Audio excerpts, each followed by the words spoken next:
గంభీరావుపేట మండలంలో కేంద్ర ప్రభుత్వ నిధులతోని చేపట్టినటువంటి అభివృద్ది పనులను ప్రారంభించడం జరిగింది. దానికోసం ఈరోజు గంభీరావుపేట రావడం జరిగింది. గతంలో ఈ మండల ప్రజలకు హామీ ఇచ్చిన విధంగా వాళ్ళ బర్నింగ్ ఇష్యూ ప్రతిరోజు ఇబ్బంది పడుతున్నటువంటి సమస్యలను గుర్తించి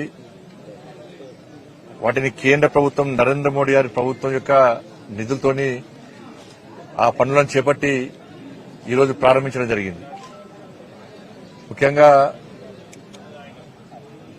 లింగన్నపేట నుంచి కొరుట్లపేట వరకు వయ్యా మల్లారెడ్డి పేట మీదుగా 15 కోట్ల రూపాయలు విలువ చేసినటువంటి 15 కోట్ల రూపాయలతో నిర్మించినటువంటి రోడ్డు నిర్మాణాన్ని ఈరోజు ప్రారంభించడం జరిగింది.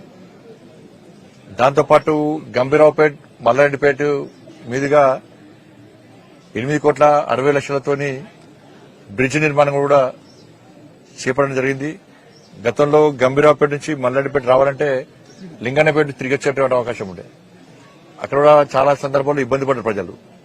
దాన్ని గుర్తించిన తర్వాతనే ఇక్కడ ప్రజల యొక్క కోరిక మేరకు ఇవాళ పీఎంజేఎస్వై కింద 8 కోట్ల 60 లక్షలతోని ఈరోజు బ్రిడ్జ్ నిర్మాణం చేపట్టడం జరిగింది. దాదాపు 23-24 కోట్ల రూపాయలతోని ఈరోజు ఈ మండలంలో అభివృద్ది కార్యక్రమాలను కేంద్ర ప్రభుత్వ నిధులతోని చేపట్టడం జరిగింది. రోడ్డేమో సిఆర్ఎఫ్ సెంట్రల్ రోడ్ ఫండ్స్, ఇదేమో పీఎంజేఎస్వై. ఈ రెండు నిధులను కూడా ఈ మండలానికి కేటాయించడం జరిగింది. గతంలో కూడా సిరిసిల్ల నియోజకవర్గానికి కేంద్ర ప్రభుత్వము అనేక నిధులు ఇచ్చింది. కానీ చాలా మంది కూడా వాళ్ళ నిధులుగా చెప్పుకునే ప్రయత్నం చేశారు. ప్రారంభోత్సవాలు కూడా వాళ్ళే చేసేటోళ్ళు, కనీసం మోడీ గారి పేరు ఇక్కడ ఇప్పేటోళ్ళు కాదు. కానీ ఈ తెలంగాణ రాష్ట్ర అభివృద్దికి వచ్చే నిధులను కూడా కేంద్ర ప్రభుత్వానియే. కానీ రాష్ట్ర ప్రభుత్వానికి కేంద్రం ఎప్పుడు సహకరిస్తున్నది, ఇంకా సహకరించడానికి సిద్దంగా ఉంది. నరేంద్ర మోడీ ప్రభుత్వానికి, ఎన్డీఏ ప్రభుత్వానికి రాజకీయాలు ముఖ్యం కాదు, ఈ దేశ అభివృద్ది ముఖ్యం. ఈ దేశంలో అంతర్భాగమైనటువంటి తెలంగాణ రాష్ట్ర అభివృద్ది కూడా ముఖ్యమే. కానీ దురదృష్టవశాత్తు ఇక్కడ రాజకీయ వైషమ్యాలతోని, రాజకీయ విమర్శలతోని గత ప్రభుత్వం ఏ విధంగా కేంద్ర ప్రభుత్వానికి దూరమై తెలంగాణ రాష్ట్రాన్ని అధోగతి పాలు చేసిందో, ఇప్పుడున్న కాంగ్రెస్ పార్టీ ప్రభుత్వం కూడా కేంద్రం మీద, ప్రధానమంత్రి మీద ఇష్టానుసారంగా వ్యాఖ్యలు చేస్తూ, లేనిపోని విమర్శలు చేస్తూ, రాజకీయ వైషమ్యాలు సృష్టించి అభివృద్దిని జరగకుండా చూసే ప్రయత్నం సాక్షాత్తు రాష్ట్రంలోని తెలంగాణ రాష్ట్ర ప్రభుత్వమే చేస్తా ఉన్నది. ప్రభుత్వం ఏర్పడిన తర్వాత రాజకీయాలు పక్కబెట్టి వాళ్ళని నమ్మి గెలిపించిన ప్రజలకు, నమ్మి ఓట్లేసిన తెలంగాణ రాష్ట్రాన్ని అభివృద్ది చేయడమే లక్ష్యంగా పనిచేయాలి ఏ ప్రభుత్వమైనా కూడా.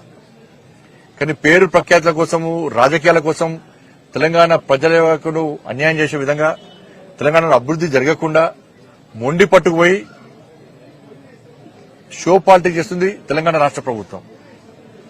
నేను మొట్టమొదటి తెలంగాణ రాష్ట్రంలో కాంగ్రెస్ పార్టీ ప్రభుత్వం ఏర్పడిన తర్వాత విజ్ఞప్తి చేసినాను, దయచేసి విమర్శలకు పోకండి, పగలు పట్టింపులకు అవకాశం ఇవ్వకండి. మంచి ఆలోచనతో కేంద్ర ప్రభుత్వంతో ఒక సానుకూల వాతావరణాన్ని ఏర్పరచుకునే ప్రయత్నం చేయండి. కేంద్రం సహకరించడానికి సిద్దంగా ఉంది. గతంలో బీఆర్ఎస్ పార్టీ ప్రభుత్వం ఏ విధంగా తెలంగాణ రాష్ట్రంలో అభివృద్ది జరగకుండా ఏ విధంగా అడ్డుకున్నదో మీరు ఆ పందాన్ని కొనసాగించకండి. ఇట్లా విజ్ఞప్తి చేస్తే ఫస్ట్ స్టార్టింగ్ లో 1-2 నెలలు మంచిగా ఉన్నారు, బుద్ధిమంతులకు ఉన్నారు. ఈ 1-2 నెలల తర్వాత స్టార్ట్ చేసి ఒక ప్రధానమంత్రి స్థాయిని చూడకుండా కూడా ఇష్టానుసారంగా వ్యాఖ్యలు చేస్తారు మంత్రులు, ఎమ్మెల్యేలు, కాంగ్రెస్ పార్టీ నాయకులు. ఇది మంచి పద్ధతి కాదు. కేంద్రం సహకరించడానికి సిద్ధంగా ఉన్నప్పుడు మీరు కూడా దానికి సిద్దమే రావాలి. గతంలో జరిగిన పొరపాట్లను, గతంలో జరిగిన ఇబ్బందులను ఒక్కసారి మీరు దాని మీద పరిశీలించుకొని ఒక సమీక్ష నిర్వహించుకొని కేంద్ర ప్రభుత్వంతో మొండి పట్టుకుపోయి గొడవలకు పోయేటువంటి విమర్శలకు అతి విమర్శలు చేసే ప్రయత్నం చేయకుండా, విమర్శలు చేయాల్సిందే, రాజకీయ విమర్శలు ఏ పార్టీ అయినా ఏ ప్రభుత్వం అప్పుడు విమర్శలు చేయాల్సిందే. కానీ మితిమీరి విమర్శలు చేసి పార్టీల మధ్య తీసుకొస్తే ఇది తెలంగాణ రాష్ట్ర ప్రజలకు అన్యాయం జరిగేటువంటి ప్రమాదం ఉంది. మాకు రాజకీయాలు ముఖ్యం కాదు, మాకు తెలంగాణ రాష్ట్ర అభివృద్ధి ముఖ్యం. మళ్లీ చెప్తున్నాను. అందుకే నరేంద్ర మోడీ గారి మీద విశ్వాసంతో, నరేంద్ర మోడీ గారి నాయకత్వాన్ని నమ్మి, నరేంద్ర మోడీ గారు ఇచ్చినటువంటి అభివృద్ధి మంత్రాన్ని విశ్వసించి మహారాష్ట్ర ప్రజలు ఎన్డీఏ ప్రభుత్వానికి ఇలా పట్టం కట్టారు. కాంగ్రెస్ పార్టీకి ఎన్ని సీట్లు వస్తే ఇప్పటికీ గ్యారెంటీ లేని పరిస్థితి.